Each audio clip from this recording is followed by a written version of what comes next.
आज की क्लास में हम एडिट मेन्यू में से एडिट कलर ऑप्शन पे बात करने वाले हैं। और अगर मैं एडिट कलर पे आती हूँ तो इसके सब मेन्यू में हमारे पास काफ़ी सारे ऑप्शन मौजूद हैं और इनमें से कुछ ऑप्शन ऐसे हैं जो जस्ट वेक्टर पे काम कर रहे होते हैं, रास्टर इमेज पे काम नहीं करते। और कुछ ऑप्शन ऐसे हैं जो वेक्टर और रास्टर दोनों पे काम कर रहे होते हैं। मैं हूं आपकी टीचर मुबीना बारी और आप देख रहे हैं एफर्ट फॉर सक्सेस। मज़ीद वीडियोस और अपडेट के लिए आप हमारी वेबसाइट विजिट कर सकते हैं। उसके अलावा आप हमें हमारे फेसबुक पेज पर भी फॉलो कर सकते हैं। तो मैं पहले इस इमेज की एक कॉपी यहाँ पे ले लेती हूँ, उसके अलावा इस आर्टवर्क की भी एक कॉपी ले लेती हूँ। कॉपी लेने के बाद अब मैं इस इमेज को सिलेक्ट करूँगी और एडिट मेन्यू में आकर एडिट कलर के ऑप्शन पे आऊँ तो आप देखें रीकलर आर्टवर्क का ऑप्शन यहाँ पे हाइड है। उसके बाद कलर प्रीसेट का ऑप्शन तो यहाँ पे मुझे शो हो रहा है, लेकिन इसके सब मेन्यू में मौजूद ऑप्शन हाइड हैं, मैं इसको इन पे यूज नहीं कर सकती। उसके बाद एडजस्ट कलर बैलेंस का ऑप्शन है जिससे मैं इस पे इस्तेमाल कर सकती हूँ। उसके अलावा मैं इसे ग्रे स्केल में कन्वर्ट कर सकती हूँ, RGB में। और उसके बाद यहाँ नीचे कुछ ऑप्शन है जो मुझे वर्किंग ऑर्डर में शो हो रहे हैं और दरमियान में कुछ ऑप्शन हाइड हैं। और अगर मैं इस आर्टवर्क को सिलेक्ट करूँ और एडिट मेन्यू में आकर एडिट कलर पे आऊँ तो आप देखें तमाम ऑप्शन यहाँ पे शो हो चुके हैं। सो आई कन्वर्ट टू CMY के ऑप्शन पे अगर मेरा ऑब्जेक्ट वेक्टर है तो ये तमाम ऑप्शन उस पे वर्क कर रहे होते हैं, लेकिन अगर मेरा ऑब्जेक्ट रास्टर इमेज है तो कुछ ऑप्शन उस पे काम कर रहे होते हैं और कुछ नहीं। तो यहाँ मैं सबसे पहले आऊँ तो हमारे पास रीकलर आर्टवर्क का ऑप्शन है और उसके बाद नीचे रीकलर विद प्रीसेट है और यहाँ इसके सब मेन्यू में कुछ प्रीसेट मौजूद हैं। अगर मैं इनमें से किसी भी प्रीसेट पे क्लिक करूंगी तो मेरे पास रीकलर आर्टवर्क का पैनल ही ओपन होता है। जैसे आप देखें अगर मैं कलर जॉब 3 पे क्लिक करूं तो यहाँ पे मेरे ऑब्जेक्ट में भी चेंजिंग आ गई, उसमें कलर चेंज हो गए। और उसके बाद मैं यहाँ से ओके कर दूं तो आप देखें यहाँ पे वही पैनल मेरे पास आया है जो रीकलर आर्टवर्क में मेरे पास आता है। और उसके बाद आप देखें यहाँ पे ये प्रीसेट ऑप्शन मौजूद है और अगर मैं इस पे क्लिक करती हूँ तो आप देखें कलर जॉब 3 यहाँ पे शो हो रहा है। अगर मैं यहाँ से कलर हार्मनी पे क्लिक करूँ तो वापस वही कलर मुझे शो हो जाएंगे जो पहले हैं, लेकिन आप देखें यहाँ कुछ हद तक शेड मुझे चेंज नजर आ रहे हैं। इस पैरो के ब्लू कलर में भी चेंजिंग है, उसके अलावा इस ट्री लॉग में भी कलर चेंज मुझे शो हो रहे हैं। और अगर मैं इसे वापस रीसेट करना चाहूँ जो ओरिजिनल थी तो अगर मैं इस साइड ड्रॉपर पे क्लिक कर दूं तो ओरिजिनल फॉर्म में आ जाती है।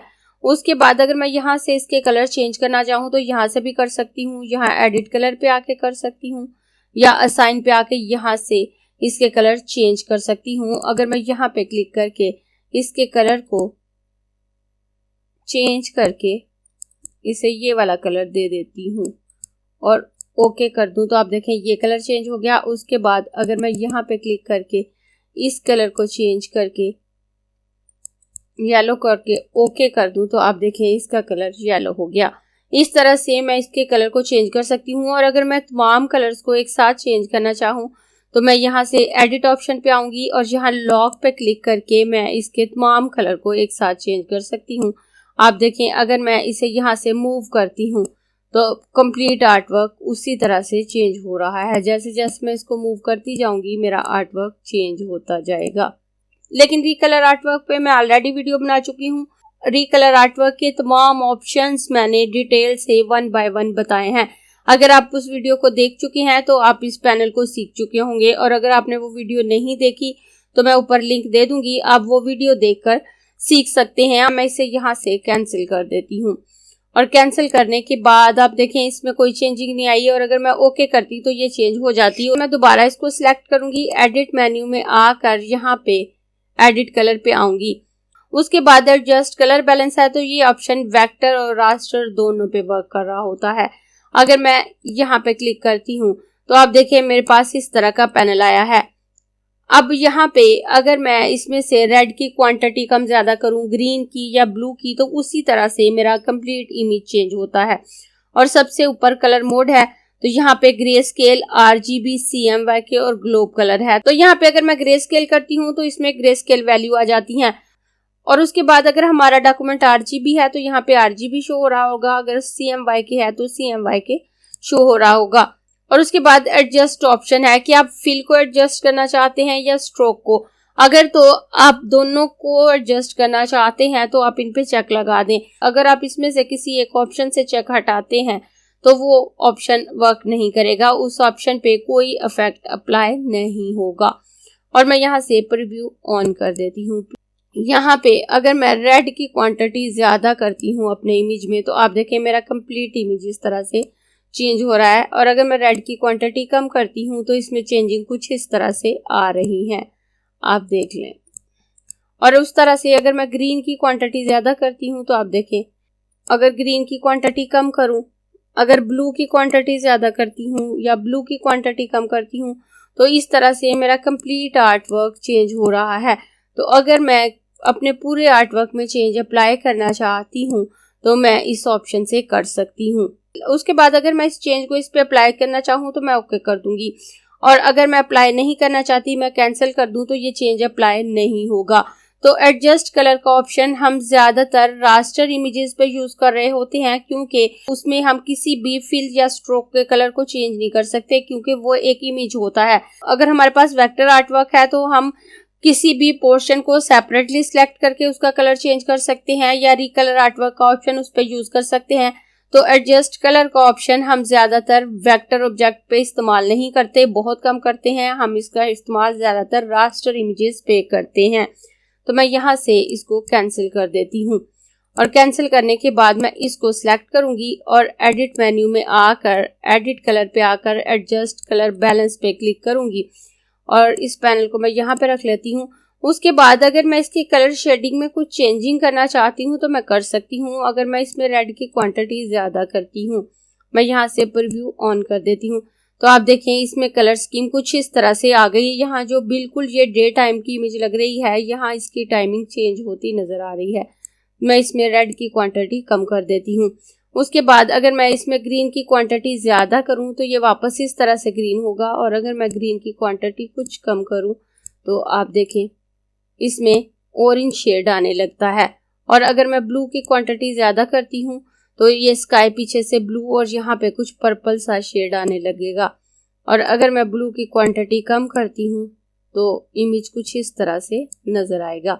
तो अब आप देखें यहाँ पे ये इमेज बिल्कुल इवनिंग सीन क्रिएट कर रहा है, जैसे कि डूबते हुए सूरज के वक्त हर चीज पे ऑरेंज सा टच आ रहा होता है।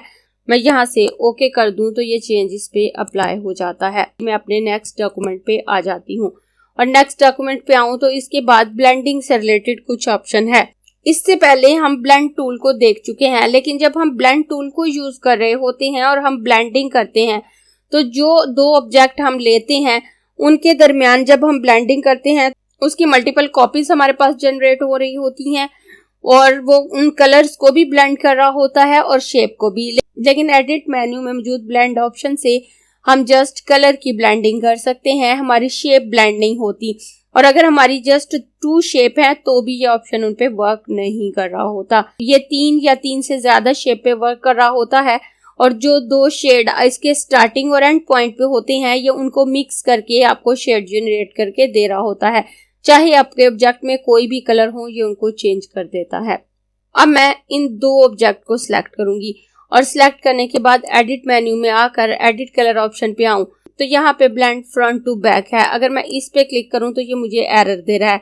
At least 3 path must be selected for this filter to work, कि इस फिल्टर के काम करने के लिए आपको एटलीस्ट 3 पाथ सिलेक्ट करने हैं। आपके पास 3 ऑब्जेक्ट होने चाहिए, 3 वेक्टर ऑब्जेक्ट। रास्टर ऑब्जेक्ट पे भी ये ऑप्शन वर्क नहीं कर रहा होता। उसके बाद मैं यहाँ से ओके करूंगी, और ओके करने के बाद मैं इनको सिलेक्ट करूंगी, और इनको सिलेक्ट करने के बाद जब मैं इनको ब्लेंड करूंगी तो ये दरमियान वाले कलर हाइड हो जाएंगे, और रेड और येलो कलर की ब्लेंडिंग से जो शेड जनरेट होंगे वो इनमें आ जाएंगे, चाहे इनमें कोई भी कलर मौजूद हो।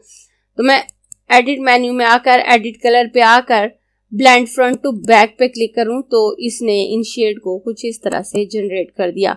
उसके बाद मैं नीचे वाले इन ऑब्जेक्ट को सिलेक्ट करूंगी एडिट कलर पे आकर। उसके बाद नीचे ब्लेंड हॉरिजॉन्टल का ऑप्शन है, लेकिन उसके नीचे ब्लेंड वर्टिकल है। तो अगर मैं हॉरिजॉन्टल ऑब्जेक्ट पे वर्टिकल ऑप्शन को यूज करूंगी तो ये एरर साउंड देगा, उसको अप्लाई नहीं करेगा। आप वर्टिकल ऑब्जेक्ट पे ब्लेंड हॉरिजॉन्टल का ऑप्शन यूज नहीं कर सकते, और हॉरिजॉन्टल ऑब्जेक्ट पे ब्लेंड वर्टिकल का ऑप्शन यूज नहीं कर सकते। अब मैं अगर यहाँ से ब्लेंड वर्टिकल पे क्लिक करूं तो आप देखें कुछ भी चेंज नहीं हुआ, इस ऑप्शन ने वर्क नहीं किया। मैं एडिट मेन्यू में आकर यहाँ से ब्लेंड हॉरिजॉन्टल पे क्लिक करूं तो सेम ब्लेंडिंग हुई है जो फ्रंट टू बैक हुई है। अगर आपके ऑब्जेक्ट में व्हाइट कलर है तो सेम इफेक्ट ऐसे ही आ रहा होगा जैसे ये आपको ऊपर नजर आ रहा है। लेकिन अगर आपके ऑब्जेक्ट की फिलिंग नन है, जो दरमियान वाले ऑब्जेक्ट हैं, तो भी ये ऑप्शन वर्क नहीं करेगा।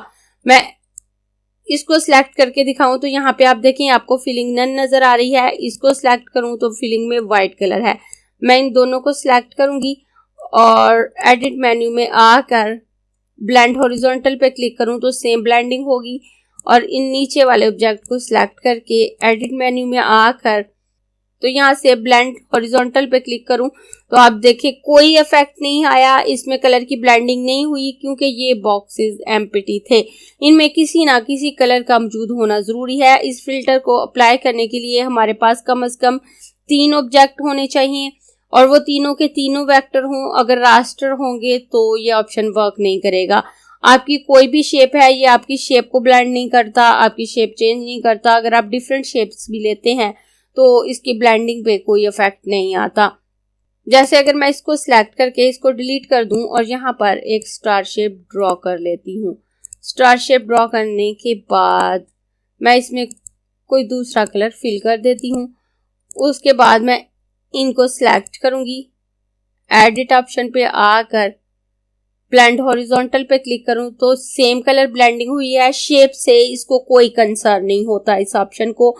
उसके बाद मैं इन सब को सिलेक्ट करूंगी, एडिट मेन्यू में आकर यहाँ से ब्लेंड वर्टिकल पे क्लिक करूं तो इनकी ब्लेंडिंग भी हो जाएगी और वही शेड आएंगे जो हॉरिजॉन्टल होंगे। अगर आपके ऑब्जेक्ट हॉरिजॉन्टली प्लेस हैं तो आप ब्लेंड हॉरिजॉन्टल पे क्लिक कर दें। अगर आपके ऑब्जेक्ट वर्टिकली प्लेस हैं तो आप ब्लेंड वर्टिकल पे क्लिक कर दें, रिजल्ट सेम आएगा। और ये ऑप्शन स्पेशली हम उस वक्त यूज करते हैं जब हमें एक ही कलर के डिफरेंट शेड एक्सप्लोर करने होते हैं। मैं अपने पहले डॉक्यूमेंट पे आ जाती हूँ, इसको सिलेक्ट करूंगी, एडिट मेन्यू में आकर एडिट कलर पे आऊं तो आप देखें कन्वर्ट टू CMYK का ऑप्शन हाइड है। ये ऑप्शन हाइड रहता है जब तक हम अपने कलर मोड को CMYK में कन्वर्ट नहीं कर लेते। अगर हम अपने डॉक्यूमेंट के कलर मोड को CMYK में कन्वर्ट कर लेंगे तो ये ऑप्शन शो हो जाएगा और कन्वर्ट टू RGB का ऑप्शन हाइड हो जाएगा।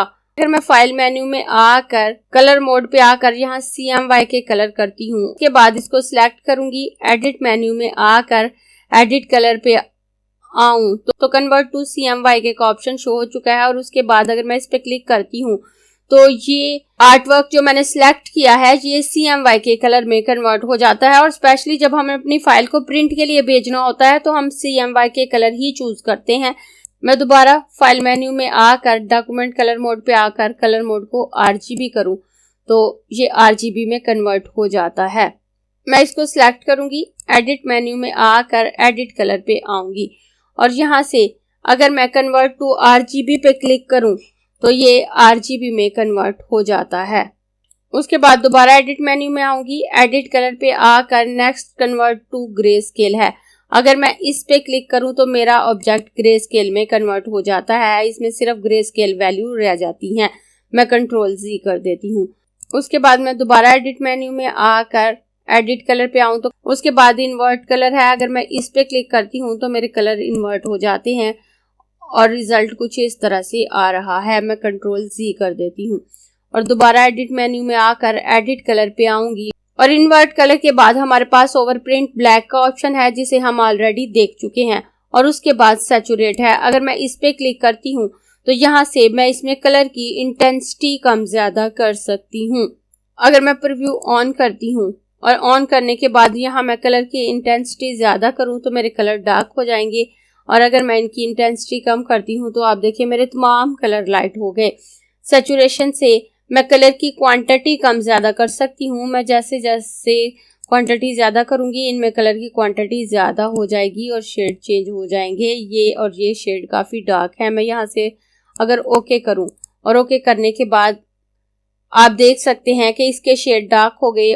और सैचुरेशन का ऑप्शन रास्टर इमेजेस पे भी वर्क कर रहा होता है। अगर मैं इसको सिलेक्ट करती हूँ और एडिट मेन्यू में आकर एडिट कलर के ऑप्शन पे आऊं तो कन्वर्ट टू ग्रे स्केल का ऑप्शन भी आप इस पे यूज कर सकते हैं, कन्वर्ट टू RGB का भी, इन्वर्ट कलर का भी।